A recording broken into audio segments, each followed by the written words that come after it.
طبرستان میں ایک ظالم بادشاہ تھا، شہر کی دوشیزہ لڑکیوں کی آبرو ریزی کرتا تھا۔ ایک مرتبہ ایک بڑھیا حضرت شیخ ابو سعید قصاب علیہ رحمۃ اللہ کی خدمت میں گریہزاری کرتی ہوئی آئی اور فریاد کی کہ حضور میری دستگیری فرمائیں، بادشاہ نے مجھے کہلوایا ہے کہ آج وہ میری بیٹی کی عزت لوٹنے والا ہے۔ یہ منحوس خبر سن کر آپ کی خدمت میں بھاگی آئی ہوں کہ شاید آپ کی دعا سے اس بلا کو ٹالا جا سکے۔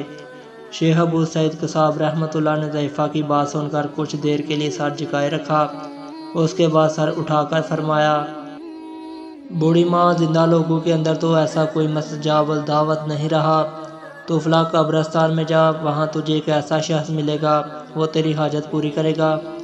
وہ ضعیفہ قبرستان میں پہنچی تو وہاں ایک شکیل و رنا کے لباس سے خوشبو کے فوارے ابھر رہے تھے۔ ضعیفہ نے اسے سلام کیا اور جواب کے بعد نوجوان نے ضعیفہ کے احوال پوچھے۔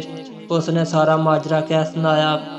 نوجوان نے ضعیفہ کی پوری بات غور سے سننے کے بعد اس سے کہا، تو پھر شیخ ابو سعید کی خدمت میں جا اور ان سے دعا کے لیے کہہ، ان کی دعا قبول ہوگی۔ ضعیفہ نے جھنجھلا کر کہا، عجیب بات ہے، زندہ مجھے مردوں کے پاس بھیجتا ہے اور اب مردہ مجھے پھر زندہ کے پاس لٹاتا ہے، اور ان چکروں میں میری حاجت روا کوئی نہیں کرتا، تو بتاؤ بھلا میں اب کہاں جاؤں؟ نوجوان نے پھر ضعیفہ سے کہا، تو شیخ ابو سعید رحمۃ اللہ کی خدمت میں جا، ان کی دعا سے تیرا مقصد پورا ہو جائے گا۔ ضعیفہ پھر شیخ ابو سعید رحمۃ اللہ کے پاس آئی اور سارا واقعہ عرض کیا۔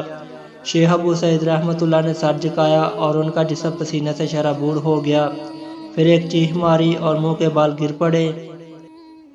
اسی لمحے شہر میں شور و ہنگامے کی آوازیں بلند ہوئی۔ لوگ کہہ رہے تھے، بادشاہ فلاں ضعیفہ کی بیٹی کی آبرو ریزی کی نیت سے جا رہا تھا، راستے میں اس کے گھوڑے نے ٹھوکر کھائی اور وہ گھوڑے سے گرا تو اس کی گردن ٹوٹ گئی اور مر گیا۔ اسی طرح شیخ کی دعا سے اہل شہر سے یہ بلا ٹل گئی۔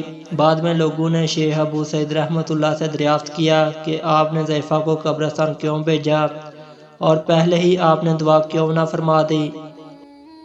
شیخ ابو سعید رحمۃ اللہ نے کہا، میں اس چیز کو ناپسند کرتا ہوں کہ میری دعا سے وہ ہلاک ہو، اس لیے میں نے بڑھیا کو حضرت خضر علیہ السلام کے پاس بھیجا۔ انہوں نے اسے پھر میرے پاس بھیجا کہ ایسے پلید انسان کے لیے بد دعا کرنا جائز ہے۔ سبحان اللہ، یہ تھی فضیلت ان نیک لوگوں کی۔